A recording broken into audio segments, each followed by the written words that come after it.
بوده، ای شبی از شبها در رخت خوابش بوده است. سقف بام قصر می جنبه می خیزه، دو مرد در همونجا چیزی کفته سیان. میگه خواجه چی میکنی در بالای قصر من؟ میگه شتر گم کردیم. میخندن، میگن خودش میخندن، میگن عجیب احمقیه، نخواه که شتر در بالای قصر سلطان ابراهیم باشه. عجیب احمقیه که نخواه که شتر در بالای قصر ابراهیم باشه. از این گپ احمقیتان خندم آمد. او دو کسم نگاه کردن گفتن ای بندگی تمور خندم آمد. تو که باور نداری که یک شتر در بالای قصر باشد، ما هم در بندگی تو هیچ باور نداریم. بنده خدای میگی و هیچ بندگی تم احمقی است. همین سخن میگه اوجش داشته، سر در بیابان زد رفت، ملک دنیا را پسی پا زد. همتان سلطان ابراهیم ادهم در قصه بسیار خوندگی. 9 سال جارالله بوده، در کعبه همسایه بوده است. فرزندش کوفته میبیایه مکه میو پدرش. میگن همین خیلی انسان میگن از همین وادی میگه هزو میبیاره، در همین جمعی کارا را میکنه. نگاه میکنه از مقاومه بچهش دیدگی نبوده استش، در جاش سلطان شده که دست میدهک بوده است. بعد از اون میپرسه که اصل نسبش میومد دیگه، از همین سوزش جگر بچه را قچاق میکنه و بوسه میکنه و میگه فرزندم من تو را ندیده بودم، دل مونده شدم، این شدم. گریه میکنه که الهام الهی میبیا که سلطان ابراهیم ما گفتیم که دل جای آدم ایکو، دل جای چیه که اگه دو چیز اومد نه تو هم دروغ میگفتی در محبت.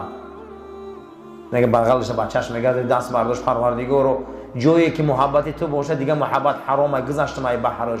فرزند میگه در قشاقش میگه درم پیشش میگه جان دو، که تو گفتی که ما دنیا رو پسی پا زدیم، بو میگه که بچه‌مو این آن.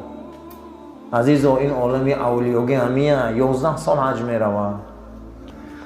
لیس للانسان الا ما سعی. انسان به یگان درجه نمیرسه تا خودش کوشش نکنه.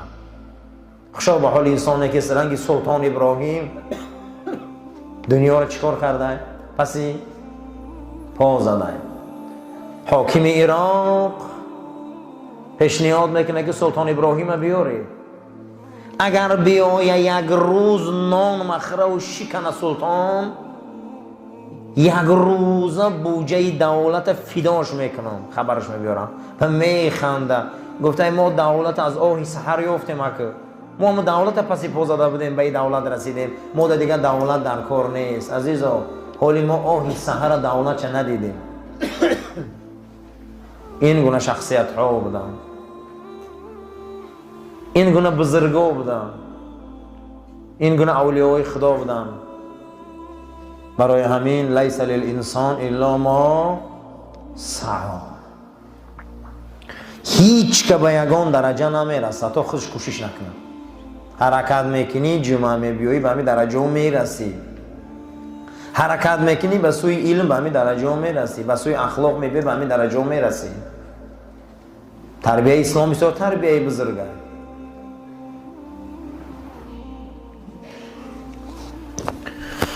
چگونه که حضرت سعدی ارواحش رو در دیگر جای بوستان و گلستانش میبیاره. کتاب گلستان و بوستان بسیار کتاب پداگوژیه، بسیار کتاب تربیویه. کسی که خواه که اگر پدر علم تربیه را در زمین شرق مسلمانان شناسه، این حضرت سعدیه. این تربیت های خوب میکنن. میگه روزی به سراغ دوست رفتم، همین قدر گشتم از قدم دوست معدوم، هیچی نیست نمی اون دوست. به افق شرق غرب دویدم، دوست معدوم، همین قدر دوست گفتم دوست نمی یابم. همه جا میگردم آدم زیاده دوست نمی یابم. مانده شدم خود به خود شیش گفتم چی به امروز این خیلی که نه یک دوست نه یک حمدیل نه یک همراز قطعی و صحبت کنیم و دوست گیریم. میگه نظر کردم در کتاب جاویدانه که کتاب خدا قرآن، پروردگار گفت است که نحن الیک اقرب من حبل الورید، من برای شما ای رگای دلتونم نزدیکم. ای دوست ای دلم نزدیک بوده، در پیش ما ایستادیم و دوست گفته گشتیم.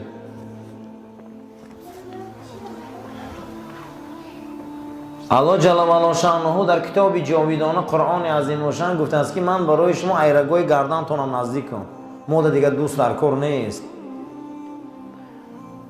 پروردگار برای ما از رگای دلمونم نزدیک بوده، برای ما دوست در کار نیست. میگه همش دور کردم و دوست یافتم. برای همین عزیزان دوست باید ما سراغ کنیم، دوست یابیم، دوست کابیم، لیکن نگاه میکنیم که دوست ایرگای دلمونم نزدیک بوده است. در پیش آمده حضرت دوست الله جل و علا شأنه چگونه ای که عبدالله انصاری هم در مناجات نامش میبیاره که الها پروردگارا ندانم، میگه من نمیدونم کجایی، من نمیدونم که تو در کجایی، لیکن در همه جا جلوه نمایی، همه جا تو هستی، لیکن نمیدونم در کجاشی. شیرینتر از جانی، فزونتر از تمام هستی منی. نمیگه نه ای جانم تو شیرینی. برای چی؟ برای که بین منی و بین جانی. این فلسفه های صحبت شد این که ولی تا جان ماندن میگه توی و جانه، یعنی که ما باید ای جان مونم زیاد دوست داریم از این پروردگار آفرندمون. این یک تربیت های اسلام های. این تربیت ها رو دوست داشتن در کنه که ما دوستمون باید یابیم. خشا به حال انسانی که دوستا رو میابه، خشا به حال انسانی که در سراغ دوست میبرویم. تمام پیغمبران آمدن یک درخت شیراندن، نام این درخت ماندن اخلاق، رفتن. تمام پیغمبران برای همین اومدگی هم. نام درختشان چی بوده؟ اخلاق. این اخلاق پس میشوه، این اخلاق بلند میشوه. چی با؟ برای اون که همه پیغمبران آمدن اخلاق آورده بود دستیان. اینش که می اومده که اخلاق پس شدگی، پیغمبر می اومده با اخلاق پره میکرده میرفته است تا اینش آمدن با این اخلاق ضعیف میشوند. خیلی اخلاقای ما ضعیف شدگی، تربیت ها ضعیف شدگی. لیس للانسان الا ما سعی. قرآن حکایت میکند که انسان به یگان جا نمیرسه تا خودش کوشش نکنه. یگان جا در یگان چی پخته گرمک نموندین عزیزا، حرکت میکنی، اخلاق دم حرکت میکنی، رزق دم حرکت میکنی، جمعه ده حرکت میکنی. قرآن میگه لیس للانسان الا ما سعی. ما سعی میکنیم، انسان درجه های رتبه را با کوشش خودش مییابه. با سوی اخلاق سعی میکنی، با سوی اخلاق سعی میکنی، حرکت میکنی که به او درجه رسی. آن سلطانی دولت و دین، آن جوشاننده علم یقین، آن شخصی که دنیا را پسی پا زد، کافر در صحبت او مسلمان شدی، شاه اقلیم، همه در پیش او حیران بودی، شیخ سلطان ابراهیم ادهم، همه در پیش حیران شده است. چه به ملک دنیا را پسی پا زده، 11 سال پیاده رسیده به حرم شریف. چند سال؟ این خیلی اولیه ها بود است. 11 سال پیاده رفته رسیده به حرم شریف.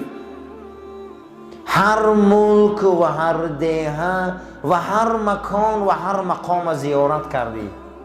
11 سال به حرم رسیدی، طواف کردی. طواف وقتی طواف میکنن